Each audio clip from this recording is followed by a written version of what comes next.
Mes soldats, bonjour à tous et bienvenue dans cette nouvelle vidéo. Oh, dans cette nouvelle vidéo, j'ai l'immense plaisir et l'honneur d'interviewer un garçon auquel je m'intéresse depuis très longtemps, auquel vous vous intéressez peut-être depuis très longtemps, qui n'est autre que monsieur Eric Drapeau, Eric Flag, un mec que j'aime énormément pour sa probité, sa sincérité, sa franchise, son honnêteté et l'implication personnelle qu'il met dans sa création de contenu et sa dynamique de progrès et de développement à la fois de son entreprise, de son travail, mais aussi de sa communauté et de l'empreinte qu'il a sur le monde. C'est un immense plaisir pour moi aujourd'hui de vous offrir cette plongée dans son univers, dans sa façon de faire les choses, dans son cerveau. Petite mise en garde, il était tard quand on a tourné ça. Eric avait un Uber à choper pour retourner en Suisse. On a fait ça quasiment de nuit parce que à Paris, l'hiver, il fait nuit à 17 h. Et du coup, l'autofocus a eu un petit peu de mal, donc elle est pas très nette pendant tout le truc. Mais vous allez voir, c'est le message qui compte. D'ailleurs, on en a fait un podcast que vous pouvez retrouver juste ici dans le premier lien en description. Vous avez le podcast de l'interview d'Eric en intégralité. Et dans cette vidéo ici, vous avez simplement un petit extrait de sa grande sagesse et de tout ce qu'il a à apporter au monde. Si vous ne suivez pas Eric, allez le suivre, c'est un garçon absolument génial. Je vous en dis pas plus, d'availle pour la vidéo, c'est parti.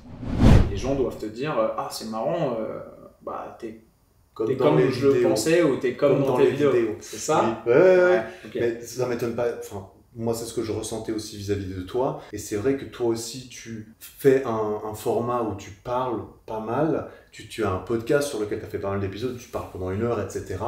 Et c'est impossible, quand tu fais un contenu de ce type, de te travestir de la sorte. Ce serait impossible à écouter, j'ai envie de dire. Donc, au plus, le format audio, tu aurais l'impression de... c'est pas pour ça que tu écoutes un podcast, et donc c'est pas pour ça que tu en fais un. Donc ça m'étonne absolument pas que tu sois comme je l'imaginais. Comme dans tes vidéos. T'es comme dans tes vidéos, Antoine. Eh oui. En off, on en parlait.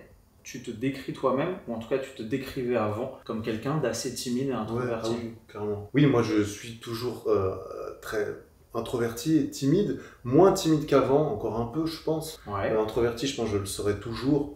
Pour moi, introverti, ça veut dire que j'aime bien être seul, j'ai besoin d'être seul pour recharger mes batteries. Ouais. Et quand je suis entouré de trop de personnes, ça me fatigue en fait pas mal, assez rapidement. Et c'est quand je suis seul que je me recharge. Et que la timidité, ça vient aussi de mon adolescence, où j'étais assez seul seul, très peu confiance en moi, et je m'aimais pas vraiment, et j'avais l'impression que les autres m'aimaient pas non plus. Et je pense que j'ai gardé un petit peu ça. Okay. Et que, je sais pas si ça vient de mon adolescence ou quoi, mais j'ai jamais aimé être le centre d'attention. Moi, quand j'étais jeune, en fait, j'ai toujours voulu être comme tout le monde. Moi, si je pouvais disparaître dans le mur, c'était le super pouvoir que je voulais, tu vois. Si on pouvait ne jamais me voir, c'était parfait. Comme ça, on pouvait pas me pointer du doigt ou quoi, tu vois. Ouais. Et forcément, avec ce que je fais aujourd'hui et tout ça, c'est un peu paradoxal parce qu'il vaut mieux éviter ce genre de choses.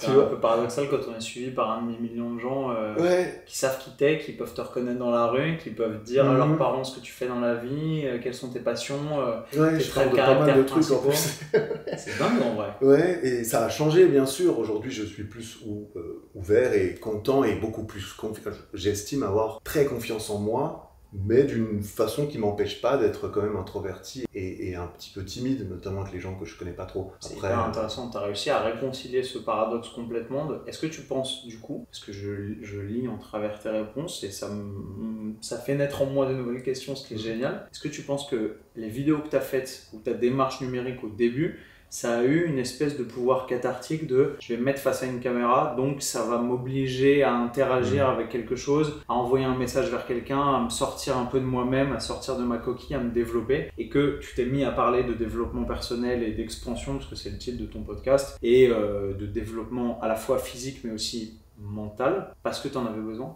Ouais, je pense que c'est lié exactement à ce que tu as dit. Créer du contenu, créer une chaîne YouTube, je voyais ça autant comme un challenge, parce que ça me semblait difficile de faire une chaîne YouTube et que moi j'aime bien les challenges et c'est quelque chose que je cultivais un petit peu. Mais d'un autre côté, je me suis dit, ça devrait en fait, voilà, non seulement ça va être un challenge de création, de machin, tout ce que je vais devoir apprendre, et encore, je réalisais pas, mais en plus de devoir vraiment me put out there comme ça. Je devais me jeter un peu dans le monde en mode, regardez-moi finalement. C'était littéralement ça au début, tu fais des vidéos, tout le monde s'en fout, entre guillemets. Tu dois vraiment aller la mettre sous les yeux des gens en mode, regarde, c'est moi, regarde-moi, il y a moi dedans. Il faut que tu regardes parce que si personne regarde, je vais arrêter et j'ai envie de continuer, tu vois. Donc il y avait un petit peu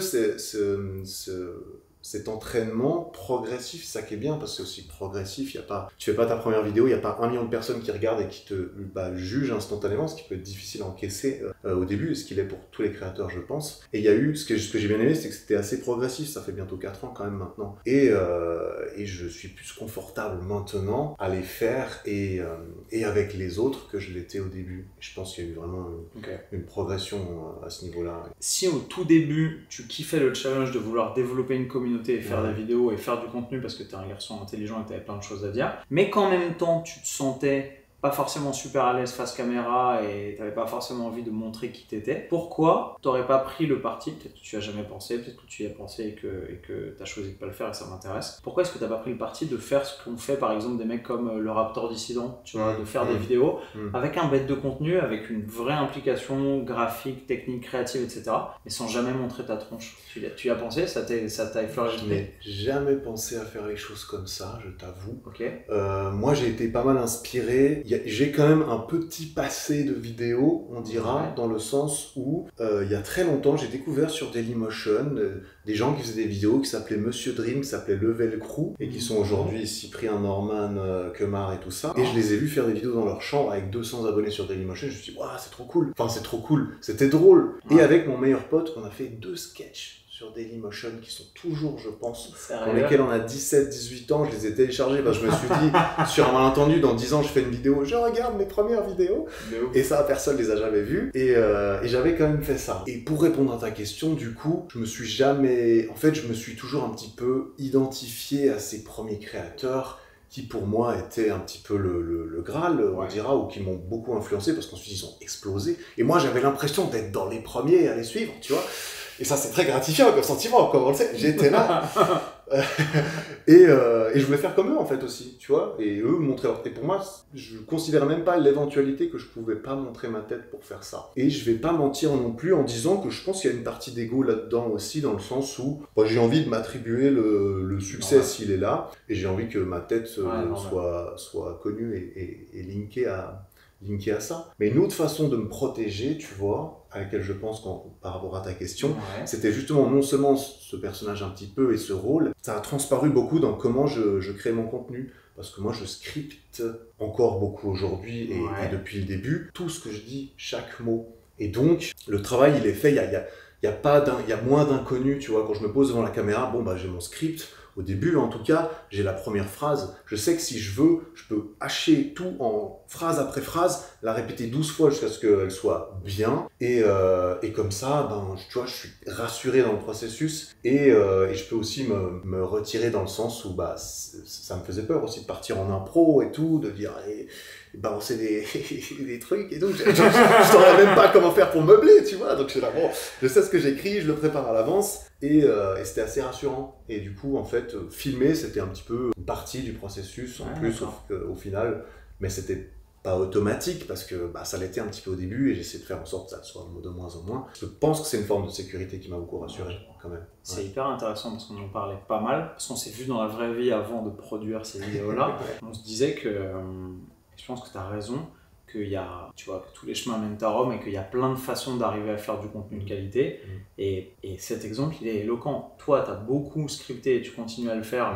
Et il y a beaucoup de très bons créateurs de contenu qui le font. Alors moi, je ne considère pas que je sois un très bon créateur de contenu, mais j'ai toujours été à l'aise avec l'idée de faire des vidéos. Pour moi, c'est juste un média, tu vois, j'ai un message à délivrer. Comme je peux t'expliquer un truc ou expliquer un truc à un pote ou à un de mes clients quand je faisais du coaching, etc., je peux me mettre face à une caméra et parler de la même façon, tu vois. Mais je pense que ça se ressent dans la façon dont nos vidéos sont consommées et dont elles évoluent et dont les gens se les approprient, parce que tu fais pas tout à fait le même contenu quand tu scriptes un truc au poil de cul ou quand tu fais un truc a cappella en prenant ta caméra et littéralement en disant, enfin ça c'est un problème que tu connais pas, tu vois, moi j'allume ma caméra et parfois je suis là, attends comment je vais tourner ce truc, parfois j'ai la caméra dans la main et quand ça commence à me faire mal à l'épaule avant que j'ai parlé, je me dis tu réfléchis depuis trop longtemps, tu vois.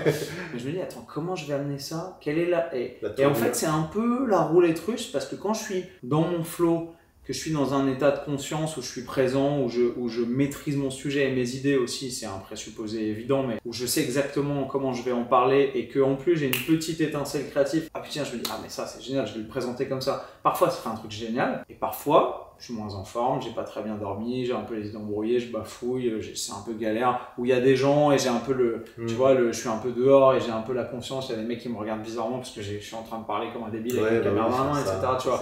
Et donc du coup c'est un peu moins fluide, un peu moins machin, mais ça me dérange pas en fait. J'ai jamais eu cette barrière de il faut que ce soit parfait, sinon je peux pas le faire, c'est pas possible, parce qu'en fait sinon j'aurais jamais rien fait, parce que tu regardes mes premières vidéos, c'est une blague. Salut à tous et bienvenue. Le but de Strong and Fit by Antoine, c'est de vous donner ces petits fragments de connaissances qui, vous de votre côté, vous permettent de faire des kilomètres de progrès. Rien de parfait, encore. J'ai regardé ta première vidéo, je le trouvais pas si mal. Sérieux? T'as eu l'impression quand tu t'es lancé qu'il y avait infiniment de trucs que tu n'avais pas soupçonné qui allaient se mettre en travers de ton chemin dans ta démarche? Ouais, infiniment, c'était un euphémisme, presque encore. Oui, il y avait beaucoup de choses, je m'attendais absolument pas à ce que ça soit si difficile, complet et que ça demande autant de travail. Moi, je pensais un peu, pas complètement, mais un peu quand même comme on peut penser quand on regarde des gens qui font du contenu, qui font des vidéos et qu'on n'en fait pas soi-même. Bah, je sors ma cam, je me filme, ça y est, la journée, les filles, allez, on va faire la teuf, et puis c'est fini. Mais en fait, non, moi, je me rends compte, filmer des vidéos, c'est quoi? C'est 2% de mon travail, tu vois. C'est un truc en plus à faire, et puis voilà. Je te vois comme un mec qui bosse, je te vois comme un bosseur. Il y a des mecs qui ont du succès, que je connais, qui sont des branleurs. Mais ça leur enlève rien, c'est juste leur personnalité, la façon dont ils font les choses, etc. Toi, on sent une rigueur, on sent un sérieux dans la façon dont tu fais les choses, on sent une organisation, etc. Qui sont généralement des trucs qu'on apprend plutôt dans le milieu professionnel que qu'en allant faire la teuf au Macumba Club, quoi. Donc, t'étais comme ça quand t'étais gamin, t'étais scolaire, t'étais appliqué? Non. C'est qu'en fait, je me suis mis dans cette dynamique quand, bah tu vois, j'arrive à la fin de mes études, j'ai un diplôme, mais je vais pas l'utiliser, j'ai fait 6 ans d'études, et je dis à mes parents, bon les gars, en fait, je vais sûrement pas partir là-dedans, et je leur dis, laissez-moi une chance, laissez-moi 6 mois, une année, j'essaie de faire mes trucs sur les réseaux, ça marche pas, bah j'irai chercher du travail, mais nourrissez-moi et logez-moi pendant ce temps-là. Parce qu'ils te sponsorisaient pendant au moins la première année. Bah oui, justement, au début, je faisais semblant de chercher du travail quand je faisais mes premières vidéos, pour dire à mes parents, ouais, je cherche, mais je trouve pas. Et j'étais dans ma chambre quand ils étaient pas là, je me filmais quand ils étaient pas là, tu vois. Et je me suis dit, bon, ils vont finir par l'apprendre. Ils le savent, ça? Oui, je leur ai dit, on en rigole maintenant, on en rigole. Mais il est venu un temps, début janvier, donc 2 mois après que j'ai commencé, où je me suis dit, papa, maman, bon, en fait, je cherche plus du travail, j'ai envie de me laisser une chance de faire ça. Mes parents étaient très cool, j'aime bien aimé comment ils ont réagi, c'est qu'ils m'ont dit, bah c'est super, on veut bien que tu fasses ce qui te plaît, on veut bien que tu manges et que tu quittes la maison éventuellement aussi. Là, t'avais 28 balais, là. Quel est ton plan? Ouais, 28 ans. Il est temps de dégager. Exact, 27 ans. Ah oui, tu vois. Et c'est pour ça qu'ils m'ont dit, ok, c'est cool, mais comment tu as prévu de pouvoir subvenir à tes besoins? Et j'ai dû préparer un genre de business plan où je montrais un peu comment... Tu leur as fait un PowerPoint? Bah, je leur ai pas fait on va pas jusque là, mais je leur ai expliqué. Maman, l'heure est grave. Tu vois, nous sommes en guerre. Mes parents, ils y connaissent rien, ça. Du coup, je leur dis, on peut gagner de l'argent. Ils disent, bon, on veut bien te croire, mais comment?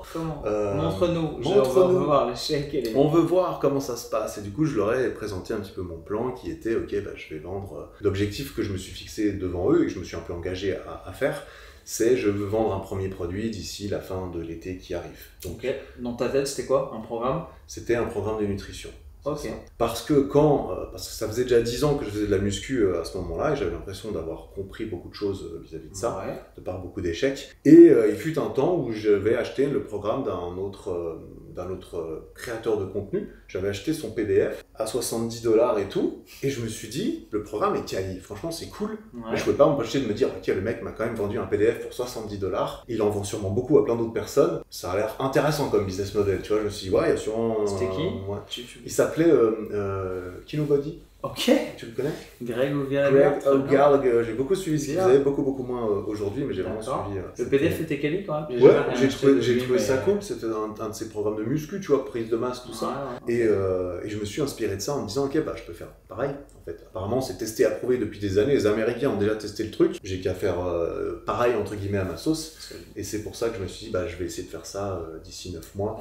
Laissez-moi une chance. Et c'est comme ça que je me suis mis d'accord avec mes parents. Je me lance là-dedans. J'ai pas envie d'avoir l'air d'un clown devant mes parents. J'ai pas envie d'avoir l'air d'un clown devant moi-même. Et en fait, j'avais surtout pas envie de devoir arrêter et d'avoir les regrets derrière de me dire, ouais, mais j'aurais pu essayer un peu plus dur, un peu plus fort. Parce que je me disais, en fait, si t'arrêtes, et que ça marche pas parce que ou que t'arrêtes et que tu vas faire autre chose, tu reviendras plus jamais là-dedans. En fait, je me suis dit, ça va être dur à encaisser, enfin ça va être la preuve que t'as raté ou que c'est pas pour toi. Et je me suis dit, bah je veux bien avoir cette preuve que c'est pas pour moi, mais je veux pas me dire que... dur avec toi, non? Ouais, je crois. Et du coup, je me suis pas trop laissé le choix et je savais qu'il fallait que je fasse les choses du mieux possible. Et je pense que c'est ça qui a forgé un petit peu ça. Si t'avais, avec tout ce que t'as traversé dans ta vie et toute la richesse que t'as, un conseil à donner aux gens, un seul. C'est super dur comme question. Un conseil à donner, n'importe quoi. Un conseil ou un regret que tu as eu et que tu aimerais que les gens aient pas, ou une devise, ou un truc qui fait que, je sais pas, qui t'a porté dans la vie particulièrement et que tu peux remercier. Alors je sais pas si c'est un conseil, c'est peut-être plutôt un constat que j'ai l'impression d'avoir fait ces dernières années. C'est que au-delà de l'aspect un petit peu wouhou, un petit peu dev perso, tout ça, essayer sincèrement d'apprendre à se connaître soi-même et d'essayer de se dire vraiment ça c'est moi et de pouvoir te dire mes actions représentent réellement la personne que je suis. Je ne suis pas en train de me mentir à moi-même en faisant ça. Quand quelqu'un te ment, tu peux pas lui faire confiance, tu vois. Et quand tu te mens à toi-même, comment tu veux avoir confiance en toi, tu vois? Tu veux pas te faire confiance si tu te mens. Mais faire le travail, je pense, d'introspection. Et c'est con, tu vois, je dis aux gens, bah moi des fois je me pose, j'écris des trucs, je réfléchis. Je dis ouais, super, je pourrais faire ça. Tu le fais pas. Mais je pense que un vrai travail conscient, d'essayer de comprendre en fait pourquoi, tu vois, pourquoi, le pourquoi c'est classiquement genre, c'est un cliché presque, te dire ah c'est quoi ton pourquoi, et mon pourquoi, j'en ai un mais voilà, est-ce que t'es à peu près au courant, tu vois? Je pense que au-delà en plus dans une société qui est peut-être un peu matérialiste, un petit peu show-off, un petit peu réseaux sociaux, tout ça, le côté un peu moins glamour qui est qui es-tu, qui suis-je? Je trouve que c'est un truc intéressant à creuser. Donc j'aurais envie de dire, peu importe le moyen, peu importe comment, les expériences, le travail direct en mode je me pose des questions sur ma vie, ou tout simplement une rétrospective sur les expériences que j'ai vécues en mode tiens, peut-être que ça peut m'aider à me définir, entre guillemets. Et la définition de l'identité n'est pas... L'identité, c'est malléable. On peut l'influencer, et on l'influence avec nos actions, je pense, tu vois. Voilà mon conseil. C'était pas un conseil, mais ça m'a apporté des trucs à moi, je trouve, j'ai l'impression. Donc, merci mon gros. Merci pour tous ces insights, toute cette sagesse, cette fraîcheur aussi. C'est extrêmement rafraîchissant pour moi de pouvoir partager tout ça, de pouvoir m'inviter dans ton cerveau. C'était génial. Les soldats, j'espère que vous avez apprécié autant que moi de pouvoir partager tout ça. Merci Eric. Merci à toi Antoine. Merci à tous d'avoir suivi cette vidéo. Je ne doute pas que vous allez éclater les pouces bleus parce que vous l'avez tellement kiffé. C'est important. Et qu'elle vous a tellement enrichi que vous allez aussi appuyer sur le petit bouton sur lequel il est marqué s'abonner si vous voyez cette vidéo sur YouTube. Merci Antoine. Merci beaucoup pour l'opportunité. Merci mon gros d'avoir fait le déplacement jusqu'ici depuis ta Suisse natale. Et on se retrouve dans une prochaine. Et comme d'habitude, vous le savez, avec le sourire. Plus fort et plus vite. Bye. Quelle heure il est? 19h13. Ok, Uber. On n'a pas... On n'a pas... Je commence à faire des petits signes. 1h15, putain.